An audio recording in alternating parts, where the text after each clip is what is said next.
حتى لو في اهلاوي كان متوقع انه هيكسب. مبروك للاهلي. ما بينفعش الاهلي ما بيخسرش، ما بينفعش. خش. السلام عليكم ورحمة الله وبركاته، متابعي الأهلي نادي القرن في كل مكان، أهلا ومرحبا بكم. صدمة عمرو أديب بعد فوز الأهلي النهاردة على إنبي الشرقية أو الشرقية إنبي النهاردة ب3-2، وفيديو مهم جدا ومباراة غير متوقعة وعودة الأهلي لعوايده. نسمع ونتابع، وفيديو مهم جدا جدا. الأهلي كله رجال.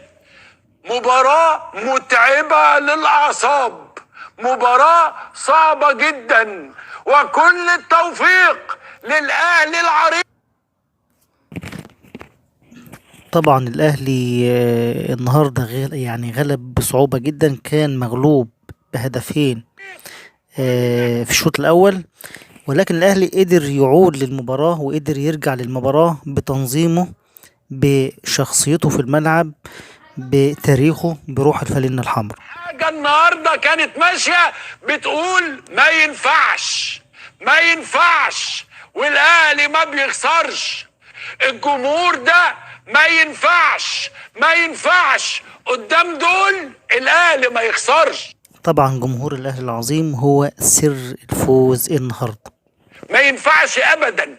خش بقى يمين، خش شمال، ما يجيبوش غير الأهلي لازم يكسب.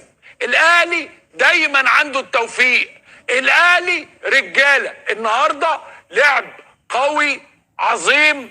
طبعا في الشوط الثاني كان في تراجع، طبعا في الشوط الثاني كان في مشاكل، طبعا في الشوط الثاني قلبنا وقع على بينالتي في الآخر. دايما هنشوف النجم الإعلامي الكبير أحمد شوبير النهاردة وهو بيعلق على مباراة الأهلي والشرقية إنبي، بيقول إيه الجمال ده يا سفيان، إيه الجمال ده يا قفشة. النهاردة محمد مجدي قفشة عمل مباراة يعني ما شاء الله النهاردة قوية جدا، وقدر فعلا يرجع لمستواه الحقيقي اللي هو مجدي قفشة، طبعا صاحب الضربة القاضية في مباراة الشهيرة بتاعة نهائي دوري أبطال أفريقيا مع الزمالك. النهاردة مجدي قفشة فعلا قدر يثبت إن هو لسه موجود في الملعب، لسه موجود في شخصيته.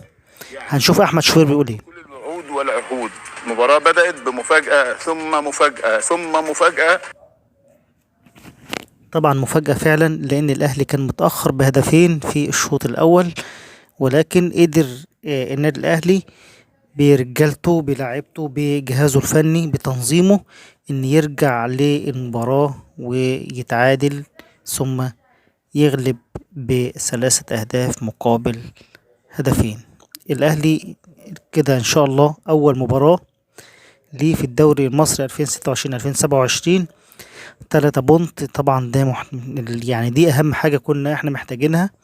وطبعا الزمالك اتعادل امبارح مع الاتحاد السكندري، والاهلي دايما بيفرض سيطرته وراجع للدوري من جديد. المفاجأة اللي حصلت في المباراة النهاردة انه مبكرا جدا نجح فريق نادي الشرقية إنبي انه يسجل هدف عن طريق علي ايهاب في الدقيقة 22. بعدها بدقيقة او بدقيقتين بيضيع نادي الشرقية إنبي ضربة جزاء بيطيح بها محمد حمدي بجوار القائم الايسر، ثم بعدها بدقيقة او دقيقتين ينجح محمد عصام انه يسجل الهدف الثاني وسط دهشة من الجميع. جماهير الاهلي اوفت بالوعد والعهد النهارده، والحضور كان جيد، نقدر نقول جيد مرتفع، ما وصلش لدرجه جيد جدا او الامتياز، لكنه جيد مرتفع، ودي كويسه البدايه مع حضور جماهير مش بطال، كويس بالنسبه للنادي الاهلي. لكنه اللي حصل قبل نهايه الشوط الاول انه مروان عطيه اطلق صاروخ من يعني الاهداف الاوروبيه اللي نادرا ما تتكرر في ملاعبنا المصريه. هدف مفيش اجمل من كده، مفيش احلى من كده، قرب النتيجه الى 2-1، وده كان افضل حاجه للنادي الاهلي انه يخرج على الاقل بفارق هدف وليس هدفين. مع بدايه الشوط الثاني ده كان في الدقيقه 34 لمروان عطيه.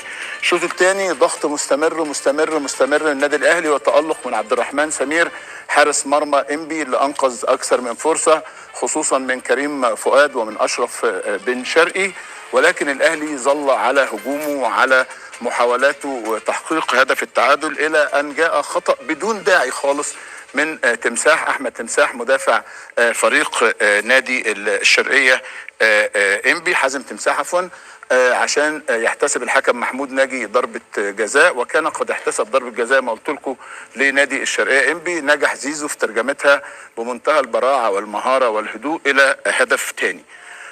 الحقيقة أقدر أقول إنه فضل الأهلي على هجومه، على ضغطه على الشرقية انبي. طبعا الاهلي ما سكتش. ضغط الاهلي على الشرقية انبي قدر يولد الاخطاء للمنافس وقدر يتعادل ويفوز، يعني ريمونتادا حلوة جدا جدا للنادي الاهلي. طبعا هدف مروان عطية الصاروخ ده طبعا هدف اوروبي دايما نادرا ما نشوفه في ملاعبنا المصرية. مبروك للنادي الاهلي، مبروك لجماهير الاهلي، مبروك لكل مشجعي النادي الاهلي في كل مكان. ولو عجبك الفيديو ما تنساش تعمل لايك وشير وتشترك في القناة وتفعل الجرس عشان يوصلك كل ما هو جديد عن النادي الاهلي.